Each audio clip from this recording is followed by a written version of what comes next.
I met River by chance, by accident in New York.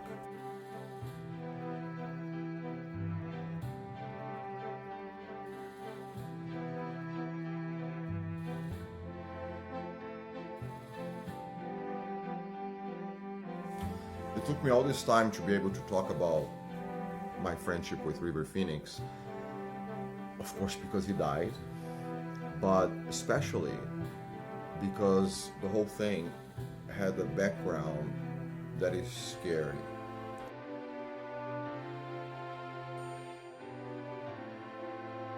2 weeks before River died, Deja, a friend of ours, died as well. Died in a horrible way.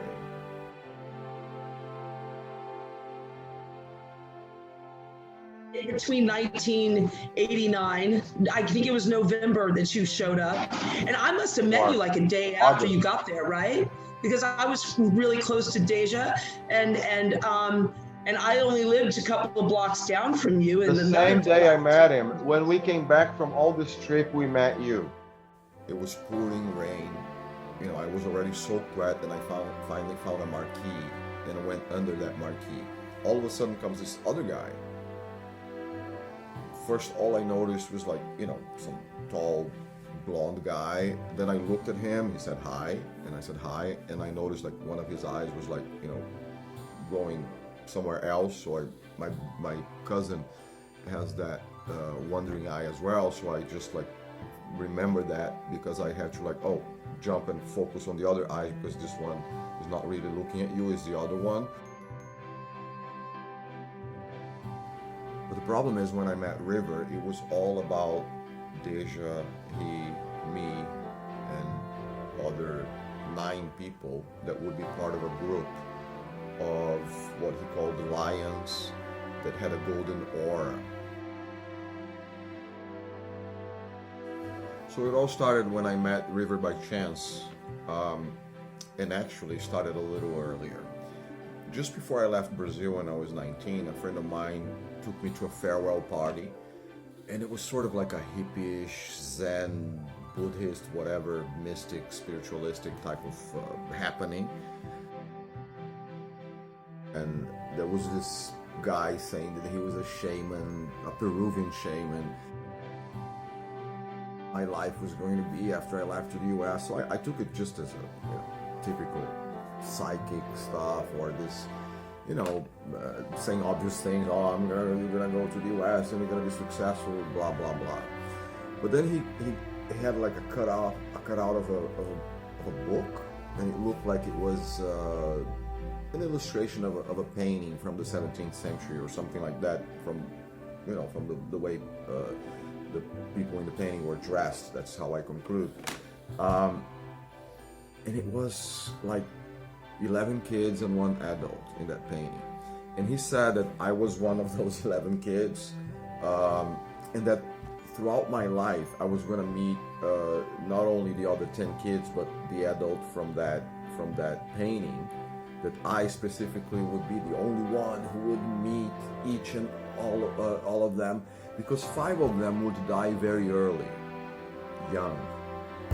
Well, I didn't take this guy seriously, and I just left to the US. But I just, out of, you know, making conversation, I told him as a funny story what happened to me just before I left Brazil.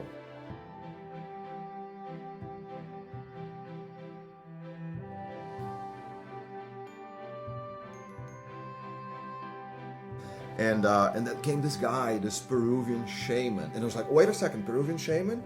What did he say? And then I told him the story. He said I was going to meet some, you know, that I was part of a group of 12 people. 11 of them were, you know, kids. And I would meet every single one of them eventually in my life. But 5 of them would die.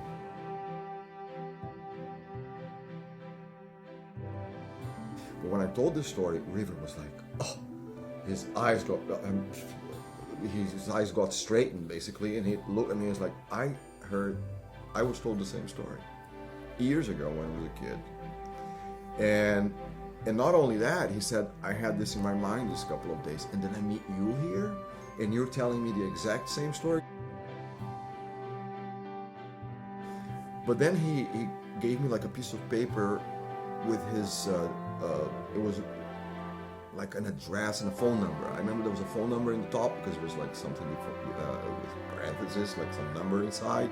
But I didn't pay attention, I just looked at it, oh yeah, and said, give me a call, or if you ever go to Florida, you know, let's get together. And then I looked again and I saw Micanopy.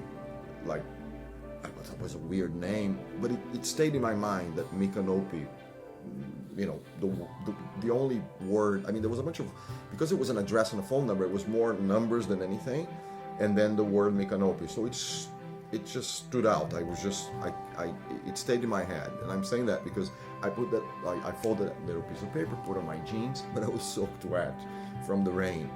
And until I got home in Hoboken, I basically, the paper was destroyed. Well,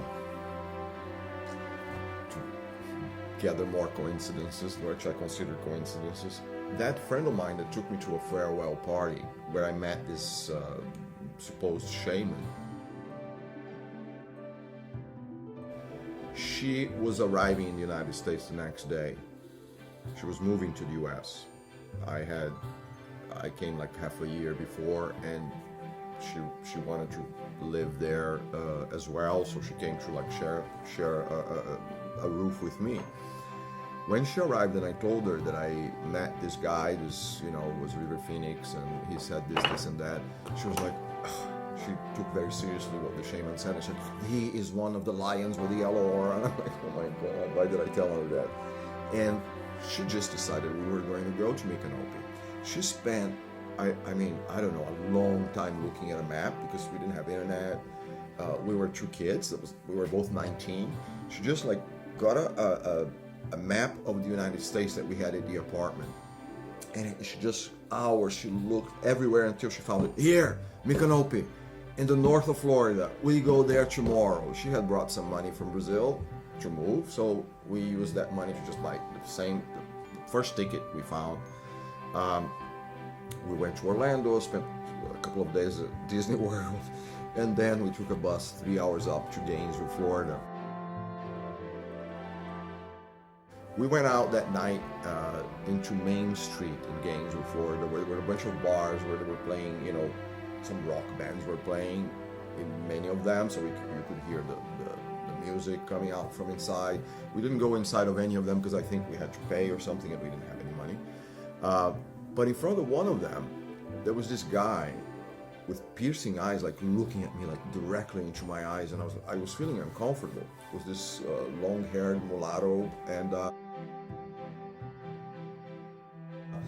at some point he said, just did like this. And I was like, oh my God, what should I do? But I went, you know.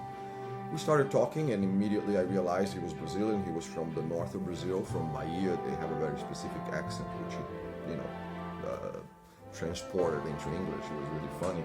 And we talked the whole night, but we talked, you know, he was telling me all these mystical stories also, and theories and things that I didn't care about.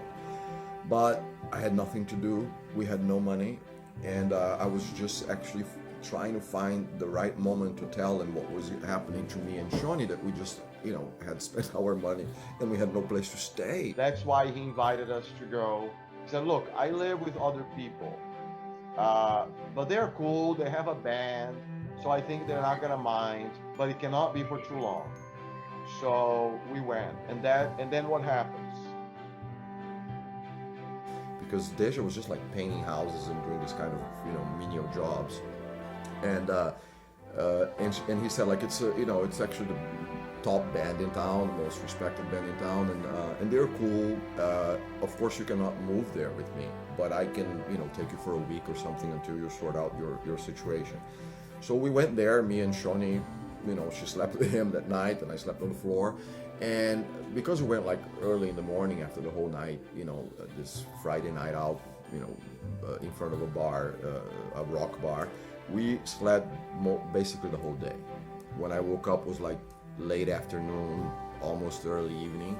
And I just remembered I took a shower and then I went to the living room. I still didn't I haven't met the band members because they were not with Deja, and when we arrived, it was like everybody was sleeping or something. So I just remembered I saw more people, so I realized that house was used to rehearse for this band called Endolphin. Because one of the, there were two living rooms, one in front of the other, just a little, I don't know, some opening thing between them, and so in one of them was all the instruments, microphones, all the paraphernalia for a band, and then there was the actual living room where there was a lot of people there. Not a lot, I mean, but some 10 people for a house, for someone's home, it's a lot.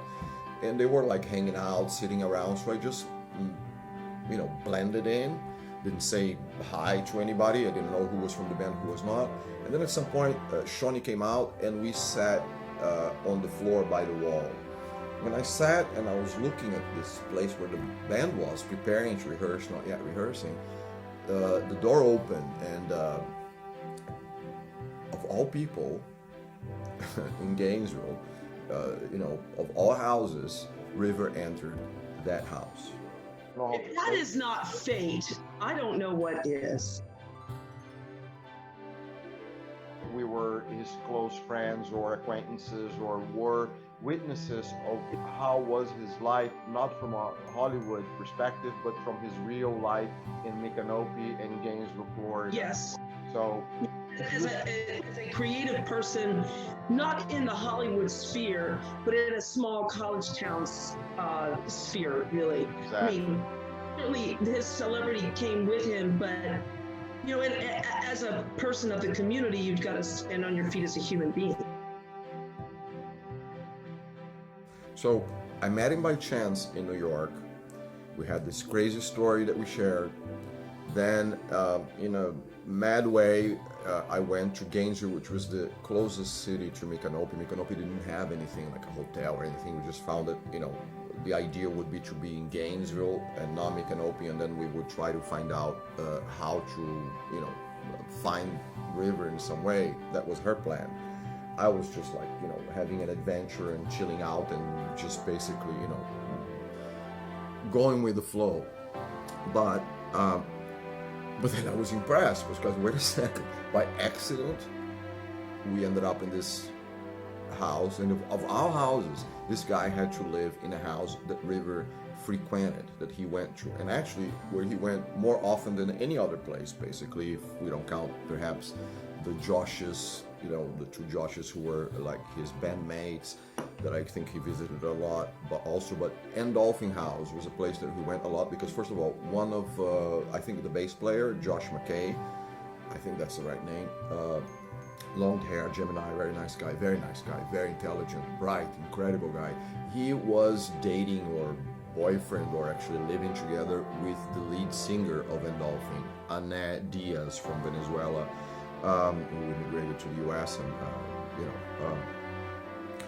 and so I guess that was one of the connections. But the thing is, many times Endolphin opened for Alec Azadik and vice versa. Like, they played together quite a few times.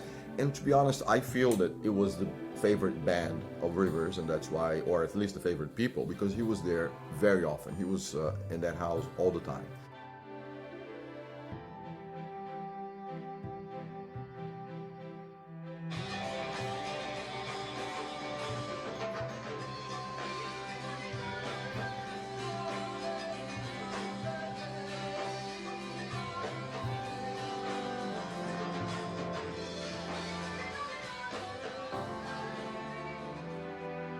So I ended up by accident in the house that River frequented, and actually probably the most. When he entered, he briefly looked towards the band, said hi to someone, and then he looked back and then already directly towards me. And when he saw me, he was like, and he was like, oh my God. And I got up towards him, and when I got in front of him, I was like, oh, this is such a surprise. He just grabbed me through the like rather strongly. He just took me out of the house to the front porch. I remember like he locked the door because Shawnee was coming right after. He didn't not lock the door, but like he just shut the door on her face. And then he talked to me for like, I don't know, perhaps 20 minutes about how incredible that was, that he had spent the previous few days thinking about our meeting, about the Peruvian shaman story, about the lions with a golden aura, but also about the deaths, about the 5 deaths, because he was like, I wonder, if I'm one of them. And I'm saying this because in the end, he died, and that scared me so much.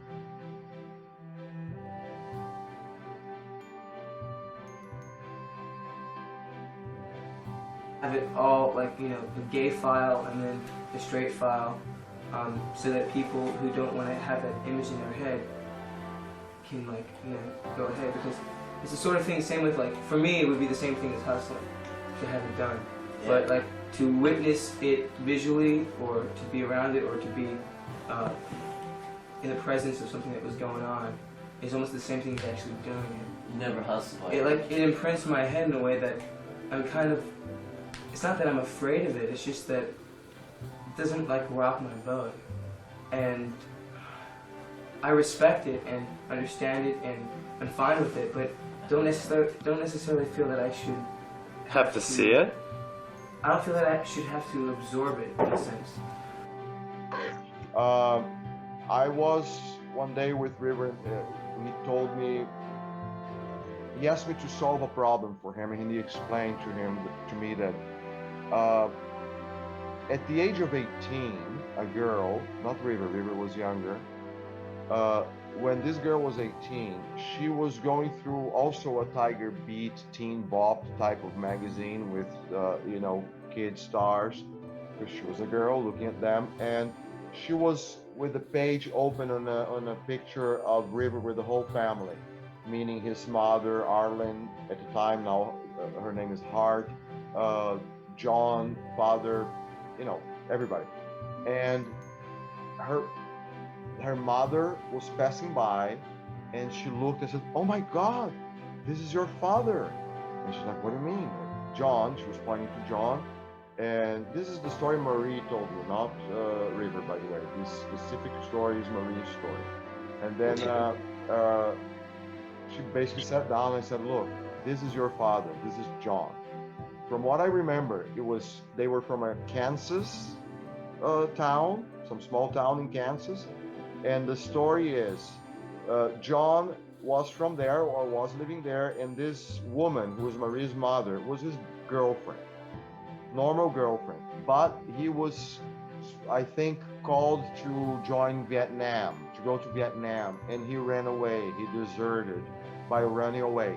So when he left, he had no idea that he had left a pregnant girlfriend. So he didn't run away from her. He just ran away from Vietnam, changed his name to Phoenix, and then, met Arlen, in some place. They started a new hippie family, ran away for a dozen years, blah, blah, blah. So he didn't know he had a daughter back home in Kansas. So when Marie found out, then there was a process that took, I think, a couple of years until finally their letters and phone calls reached River somehow. And then, to make a long story short, John, I guess, confirmed that, that was my girlfriend, so it is very possible it is my daughter. And of course, Marie looked a lot like John and River.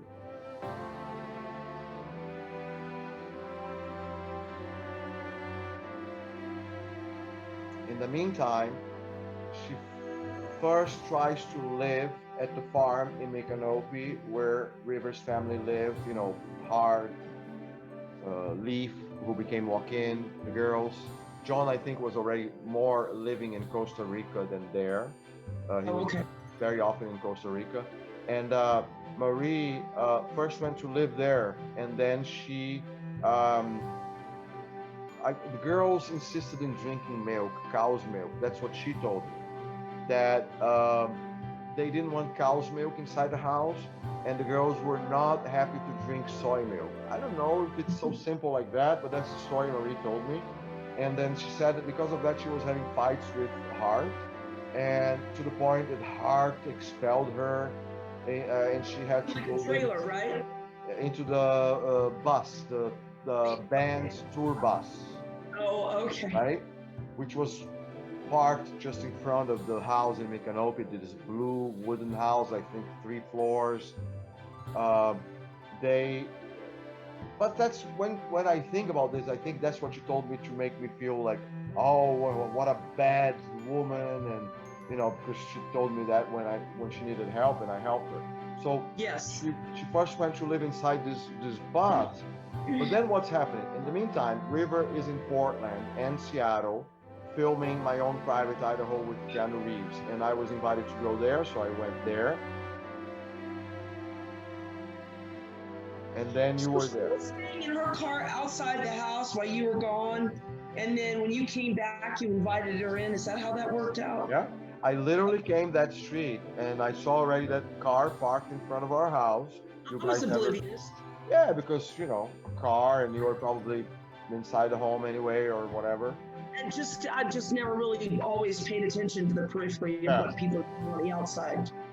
I mean, So when here. I came, I saw, and she was already crying, and all that thing, and then she basically, River's sister became my roommate and your roommate.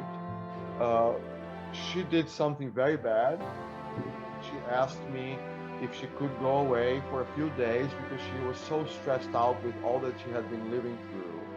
And she had just fallen in love with Deja. Come back, always this character. And Deja, and she wanted to just, let's put it blatantly, go out to some motel elsewhere and fuck their brains out for a couple of days. Which they did, but it was not a couple of days. She just disappeared for quite a while. I think it was 2 weeks. 2 fucking long weeks. And if anyone is watching here, is okay, but so what? She left us with Amy and Cindy, 4 and 2-year-old girls.